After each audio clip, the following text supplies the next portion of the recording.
welcome to Hedgehog Hollows. So I did buy a foam mount. We're going to see how good it is. I got it at Walmart because... Okay, I guess it wants to do all kinds of weird things. So, okay, not the best foam mount in the world. So, we're going to figure this out somehow. Hopefully you're all still here with me. So I bought a foam mount. Not a good foam mount, apparently. So anyway, we will thank you. Anyway, in the meantime, we'll figure this out. So today I wanted to talk to you about ink pads, and I kind of wish I was on my laptop now, but I'm not. So here we go. So what I want to talk to you is what ink pad to choose, when to choose it, what's the right choice, what projects do we do it on. I'm going to try and set the mount up with my spare. See if we can get you guys. I was really trying to be creative and stand this up. Ah, Smusher. Smusher might be the best foam mount we have. There we go. Hopefully you can all see me. Hey Melody, welcome. Welcome back everyone.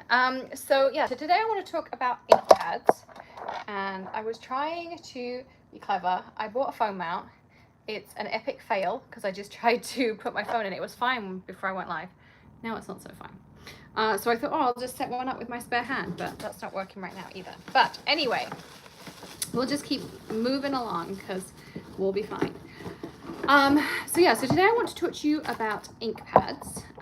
What ink pad to choose for what project, when to choose it, all that kind of stuff. And I know lots of you had questions about like, what do I choose? When do I choose? What kind of projects do I need? So I obviously don't know what's new on the market, so I'm just going to talk through things I've either owned or had experience with. If there are new ink pads out there that you all want to know about, let me know. I want to know about them. And yay! First orders, yeah. So we have just a mini store for those of you. I'm trying to do this with one hand. I'm trying to do it elegantly and I'm not doing very well. So we have a mini store. I added some ink to it last night if you saw the update. So those of you who are looking for the Color Hive ink pads, there's not a huge amount of them on there because it's really just like spares that I had. But there's something. So if you were looking for a particular ink pad, then you can go over to Hedgehog Hollow store. I put the link in the description below. And it is down there. So we're going to see if this works for me in a second. So I'm going to be talking about pigment ink. We're going to talk about dye-based inks and different brands. We'll talk about distress and oxides.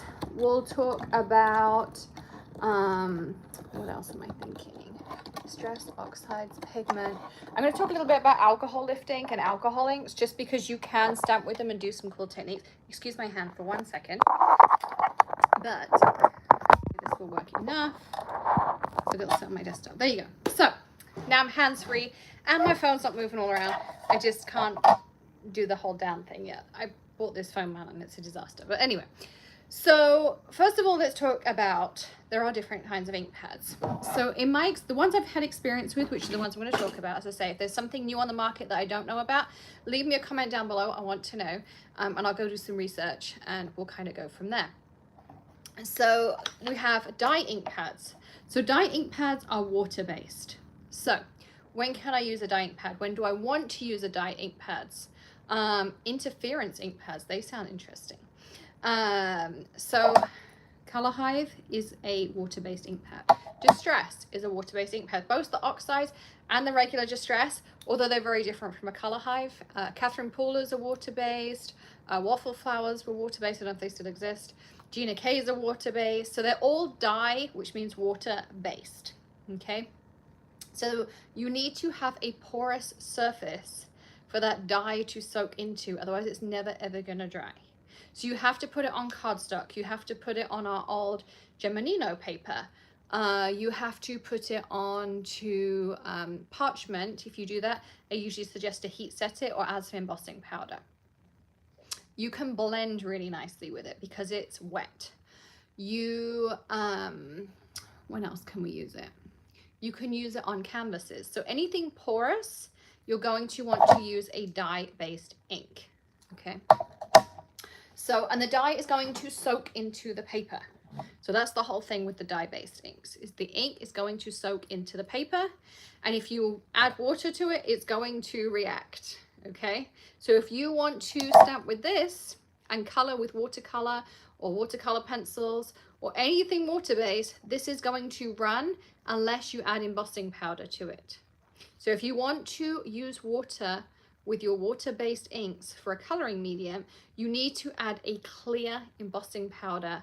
Either stamp it with a misty so you can stamp over it with clear, or you want to work very quickly and add clear embossing powder over the top. Otherwise this ink will run. Okay, so that's that. For dry embossing. No, I'm talking about like embossing powder, like a clear embossing powder. Then you have a pigment ink. Pigment ink. So here is your pigment ink. So pigment's a little bit different. It's going to sit on top of your cardstock, and your pigment, so your oxides are going to be a pigment diffusion. We're going to get to those separately. I'm talking about regular pigment ink. Pigment ink is never really going to dry. You can heat set it and have a good attempt at it. My suggestion is always add clear embossing powder, because again, pigment ink sits on top of your paper. So where your dye ink is going to, you know, if you've got cardstock, is the one we used the other day, you stamp on this, your ink soaks in, it's never going to move unless you add water to it. With pigment ink, the ink molecules are larger, as I understand it, and they sit on top of the paper. So until you set them with something like an embossing powder, they are never ever going to soak in. You can get them to dry a little bit, but it's always going to be slightly wet. Okay, so you need to set them. So my advice if you're using pigment is always have a clear embossing powder to go with it. And I thought something as I was just talking, blending with them. They blend beautifully. So if you want to blend with your blending brushes, they're going to blend because they have that chalkiness and they're going to sit on top of your paper. But you're going to need to then add something to set it. You can try to heat dry it. Sometimes you'll have luck, sometimes you won't. A lot of it depends on the ink and the paper. But typically I would still suggest setting it in some way with some clear embossing powder. Okay, so there's your dye inks, your pigment inks. Then we have solvent-based inks. So by solvent-based, I'm talking about things like StazOn, archival ink. They are solvent or alcohol-based. They are typically, when I stamp with those, I'm going to suggest, particularly if you use StazOn, I'm not a big StazOn person, as lots of you will know if you've watched the channel for a while, but you're going to need to, they're great for watercoloring, because you have to remember opposites attract when it comes to things. So if I want to paint with alcohol inks, stamping with a dye-based ink is going to be great, because that solvent is not going to react with it. However, you can't stamp on a glossy, you could stamp on glossy because it's clay coated, but you can't stamp on like a Yupo with this. You can stamp with Yupo, the acrylic paper, with your solvent inks, but it's going to react with the alcohol inks. So there's kind of a process to that. So I'm going to do like everything you need to know about all the different things you're crafting. So we'll do one on alcohol inks. We'll do one on kaleidoscope powder. So all these things that I'm talking about, if you don't know about them, you can watch this series. It's kind of like a foundations. So because I'm starting back up, I thought it was good to kind of start foundations and we can build up. So we've talked about dye. So we can then talk about, so archival ink, StazOn, all those things are great to use with your watercolors. Again, I do suggest heat setting them just because they take a little bit longer to dry. Archival is my favorite out of the solvents that I ever used. It's still nice and fine, but nice rich colors. You can also blend with them a little bit on, you know, some of the less porous papers, which is kind of fun. You can stamp on pottery, and you can stamp on plastics and all these kinds of things with them. So you can stamp on a non-porous surface using a solvent ink, and you can also then color it as well. Thank you, Karma. Yeah, don't forget to thumbs up the video. And that is really important for some people, to know the difference, or to be able to stamp on like non-porous surfaces. Like I have these cute little cobalt toolboxes. You could use archival ink and you could stamp on it. It's like stamping with a Sharpie. Think of it as like, that's your Sharpie. Okay, so we talked about solvents, we talked about pigments, we talked about dye inks. Let's talk now about clear ink. So, where's my clear gun? Clear inks. So clear inks. Okay, I'm going to have a look at Lisa's inks tonight. I'll watch those while I'm doing some work in bed in a little while. Clear ink is usually an adhesive ink. So you're going to use that with your embossing powders. You're going to use it with kaleidoscope powders. You can use it for resist techniques with an embossing powder or with kaleidoscope powder. You can also use it to pick up certain inks, and you can use it for ink layering. So clear ink can kind of be a fun one to play with, but you're typically going to use it as some kind of adhesive to hold something else. You can also use it to watermark. So if you have let's see what we've got here. I have this red. If I just take, I'm going to just take a little bit of this and smush it on there. You see now how I have that darker area on here? So you can use it to stamp for like a tone on tone. It works really well like a craft cardstock or a beige or a gray. You can stamp with clear and you can do tone on tone. Again, it's going to stay sticky a little while, so I would just give it a little blast with the heat gun. Or you can do a clear embossing if you want to, but just for a basic tone on tone, clear is a really fun one. It's also good because you can just kind of give you like that shadow technique as well. So that's clear ink. Now let's talk about distress. So distress inks. So your regular distress is going to be dye based. So it's going to behave like the color hive in terms of you can't stamp on non-porous surfaces. You have to stamp on your cardstock or paper or something that's porous. Okay. But it's very water reactive. So yes, you can blend with color hive or any dye based ink, and you can spritz it and drop water on it and do fun things. Distress takes that to a whole nother level. And so for instance, I don't know the formulations of other inks. That's why I keep referring to this, because I know the formulation that's inside of here. So this was designed to be a vivid and crisp ink. Okay, so super vivid, super crisp. Distress ink was designed to be a little bit more muted and also to not be as crisp, hence the word distress. So that's why you kind of get different things stamping with the different ones. And as I say, it's very, very water reactive. You'll also notice the color hive have a sponge base, whereas your distress inks are going to have that felt base. And it's just the way in which it releases the color is slightly different as well. So I like the foam. I had the option of doing felt when I designed these, but I decided to do the foam because it releases the ink, and I think you get more, for me, they always seem to last longer. I don't know, I re-ink these a lot less than I used to re-ink my distress inks. And of course I use them all the time. So that's your distress. Then if you want to think about distress oxides. So I kind of laughed because I saw distress oxides, they're either available or coming out in minis, which I think is kind of funny because Tim always said we could never have minis when they first came out. But they are a pigment dye fusion. So everything I've told you about pigment ink and about dye ink, smush it together. So there is dye in it that's going to soak into your surface, and there is pigment that is going to sit on top. That's what gives it that chalky appearance, is that the oxidiness. There's a zinc oxide in it, as I understand, and that's kind of what gives it that chalky cloudiness. And it's also what words sometimes are hard, but they are super water reactive, like regular distress inks. They're not designed to be as crisp. They're designed to give you that muted, chalky distress effect to them. Do not use them with watercolors because they will run. You need to use them with things like colored pencils or solvent based things. They don't necessarily work particularly well with alcohol inks because alcohol inks go on a non-porous surface, and oxides are designed for porous surfaces, so you can stamp and spritz and do all that kind of fun stuff with them. Okay, so that's oxides. The pigment part of it does tend to dry pretty well. Sometimes you do get a little bit of residue, but you typically kind of make them burst and things, so the pigment doesn't necessarily sit on top of the paper so much. Okay, what else do we have? Alcohol lift ink. All right, so alcohol lift ink is a unicorn ink. As far as I know, there's no one else out there who does it. But the idea is that you make a very pretty piece with alcohol inks, and then you stamp your image with your alcohol lift ink, wait 30 seconds, 20 seconds, not that long.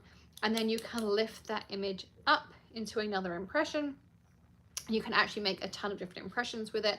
I have a video on the channel on alcohol lifting. If you want to know why alcohol lifting is so special and why I love it and why I think I have 4 alcohol lifting reinkers, then go watch that video and we dive kind of really deep into it.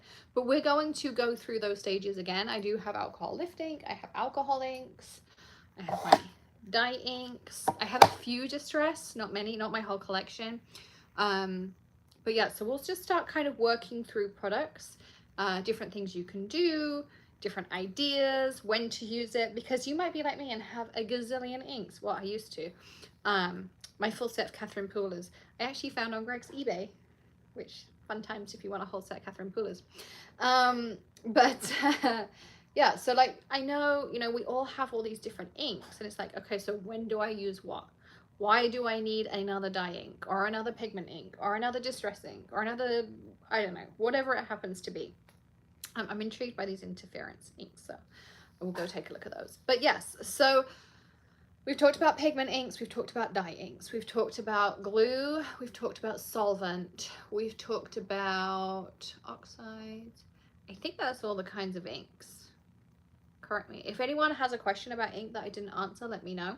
But the things to remember, like the highlights, when the cliff notes of using ink, opposites attract. If you want to paint with watercolors, you want to use a solvent ink. If you want to use your colored pencils with some Gamsol, use a dye-based ink because it's not going to react with that alcohol in the Gamsol because the Gamsol is a solvent. So just, you kind of want to do that. So pigment and oil-based. Who makes an oil-based ink? I'm trying to think, other than like StazOn, which is more of a solvent. So solvent, as I say, they're really good for stamping on non-porous surfaces. They're really good for outlines. If you want to do watercolor work and you don't want to do an embossing powder or anything like that, then for sure you want to definitely use pigment or sorry, solvent. But I can't think of a oil-based ink pad. So if you've got one, pop it in the comments. I think that's everything. I think I'm racking my brains. I'm thinking through my old ink drawers. I had Lawn Fawn inks, they're dye-based. Gina's were dye-based. Waffle Flowers were dye-based. So I think that's pretty much all of them. So the other thing I will say is if you have a metallic ink or a white ink, it's typically going to be pigment because there is no white dye ink. Because as I say, dye ink soaks in. So when you're talking about metallics, they have particles, so they're going to have to be held in a pigment. So if you're not sure, I mean, so on mine I write pigment ink pad, but if you're not sure, I know like some ink pads don't, right? If it's a white, if it's a metallic, something like that, and pigment inks tend to be a little bit thicker too. But something really fun to play around is pigment re-inkers. For those who had my Snow Flurries re-inker, we had so much fun with those. So for instance, the reason being, here's a piece of dark cardstock. I'm going to take some tartan teal and smush it on there. And all you're going to see is a dark stain, which is actually going to soak in. And in a couple of, you see how it's soaking in already? You're actually going to see nothing by the time it's soaked in and dry. A pigment ink pad is going to sit on top. So you can use your pigment ink pads. This one needs a re-ink, but you're still going to see my idea. Your pigment ink sits on top. You see mine needs a good re-ink. You can see where it's still got the pigment in it. And pigment inks are going to dry out a little bit. You will have to re-ink your pigment inks more often than your dye-based inks. So here you can see how it sits on top compared to this. Amalgam. Thank you, Misty. So remarkable is kind of like amalgam. So that's your hybrid inks. So hybrid inks, I totally forgot. Thank you for the reminder. So scrapbook.com, I think their inks were hybrid as well. So they are a dye hybrid. They're not quite pigment, they're not quite dye. So the idea is with a ink like that is you can use it with alcohol techniques. How could I even forget my own black ink? Oh my God, I feel so silly. But anyway, thank you, Missy. Also, our fog. So we did a gray version of the fog. There are a couple of these left. I'm not sure if they're left. Well, this one, I know there was a couple. I have to check the table. There was a few of these, and also there's a mini version. There was a couple that I listed if you like minis like this. But anyway, the idea of an amalgam or a hybrid ink is that you can use it for outlines to either watercolor with, or use your alcohol markers, or all of that kind of stuff. So normally if you wanted to use your Copics or your Olos or whatever alcohol markers you like, you'd want to use a water-based ink. If you wanted to color with your watercolor pencils, you would have to use your dye-based ink. But the idea of this is you can just use one for outlines. However, I'm going to put a caveat in. One, the hybrid colored inks like this, we don't have colors, but like the scrapbook.com ones, they're not great at blending. In my opinion, they're not great at blending. Okay. Whereas your dye-based inks are going to be amazing at blending. Pigment inks are great. They're just kind of a little bit, I don't know, finicky maybe. Finicky, however you want to call them. And then your, what am I thinking of? So the caveat on this is you need to heat set it, in my opinion. So some people have luck. Now I live in Florida, it's very humid. So our air is very moist, and I think things take longer to dry. When I used to go to scrapbook.com and demo, things dried in a second because it's such dry heat out there. So some of it also is based on your climate, your humidity, hot, cold, all those kinds of things. So you kind of have to find the sweet spot for you in your climate at your time of year. I mean, when I was up north and it was cold in the winter, it was different. But here we have high humidity all the time, and it's usually pretty warm. So with the humidity, I definitely have to heat set it because I want to evaporate out any water that's left in there. Okay, so that's the reason I like to heat set it. If you're quick, particularly with like this one, you can also put a clear embossing powder on top if you want to. But that's the reason you have to heat set it. So also with my dye based here, I tend to just give it a blast with the heat gun because I want that water to evaporate off so I can work on it. And by just giving it a little blast with the heat gun, it just removes all that excess water, because otherwise you end up with wrinkled cardstock and it's not fun. So just kind of bear in mind where you are in the country or the world and what your climate is like, because if it's dry, it's gonna go super fast. Even your pigment ink might dry just fine. Whereas here, we're in the humidity, then I need to just give it a little helping hand, evaporate off some of that water, and off we go. Okay, so I think we covered it all. I think we talked about, other than new ones that might have come out, I haven't heard of interference, so I'll go check those out. I think that's everything. I think so. So I hope you enjoyed tonight's tutorial. For those of you, and I have to say thank you to Jen. I started listing, I'll tell you a little story. I listed these yesterday as I started to go to an event at one of our friends' houses. And I have no idea where Sugar Plum goes, but it's going to go there for now. And anyway, so we were off to this event. Tilly was here, and I was like, oh, so we took all these pictures. Tilly sorted all of these inks. If you saw on Instagram, she sorted them all. She put the re-inkers on top of each one, and we took pictures of all of them before we left. And we're literally like going down the street, and she's like, okay, Mom, what one am I listing? So her and I listed them all. Well, we didn't list them all. We listed maybe like a dozen. And then we got to our friend's house, went to an event, and then I got home and I started listing the rest. By then, Jen had ordered all the Remarkable Black re-inkers, and it just made me laugh because just seeing like some of you grab them, and I was like, it's really happy for me that people love this ink, because even though I haven't used it obviously in 3 years, I spent a lot of time developing this ink to be something unique. All of our products were unique, and to add something a little bit special, a little bit different, all those kinds of things. So thank you so much. It's my happy place. And you'll notice like I've been super quick, or trying to be, in picking and packing your orders. So if you want any inks, the link is down below, and they're super cheap too. Super cheap. What else? Oh, oil-based ink. So yeah, so that's going to be your glue-based. So VersaFine, oh no, that was Versamark. VersaFine is going to be more like a solvent-based ink. So VersaFine, from memory, and I haven't used VersaFine in years and years and years because of all the other things that came out. As I remember it, you did have to heat set it or add embossing powder to it. But it's a solvent based, so it would be good with your water based techniques. Not so good with your Copics and stuff like that. So that's how you just want to remember inks. Opposites attract. Okay. But anyway, I hope you found this useful. If you have any ink questions, leave them in the description below. I'll try to respond to them. And in the next video, we'll dive into a different product. So I know lots of you asked about kaleidoscope powders and pigment powders and things like that. So we'll do a dive on those. We're going to do one on alcohol inks. We're going to do one on different types of papers and cardstocks and when to what paper to choose and when. We're going to talk about different dyes and different, oh no, we did dyes the other day. Embossing folders. People asked me about those. So I'm basically going to kind of go around my craft room. There's all my sewing stuff in the back. Like, it's a disaster in here, but we'll deal with that. And we're just gonna kind of go back to basics, and then we're gonna start building on those techniques. So then you can grab stuff that's in your stash and find different ways to use it. So I hope you found this useful to just kind of talk through different types of inks, different things you can do. Don't forget to give us a thumbs up, subscribe to the channel. Of course, we hit 82,000 subscribers today, which is so fun.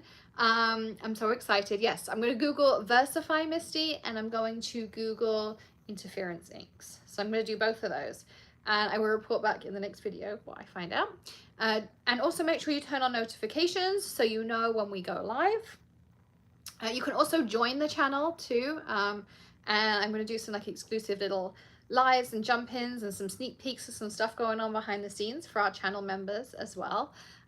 Because I have got some exciting things in the works. Can't give anything away just yet. But if you want to be the first to know, then make sure you join the channel as a member. And otherwise, I will see you in the next video. Have a fab rest of the day, everyone. I am going to go and do some work and pick some orders and write some more cards to you all and send them out. And I appreciate you all for being here. So thanks so much, and I'll see you again soon. Bye.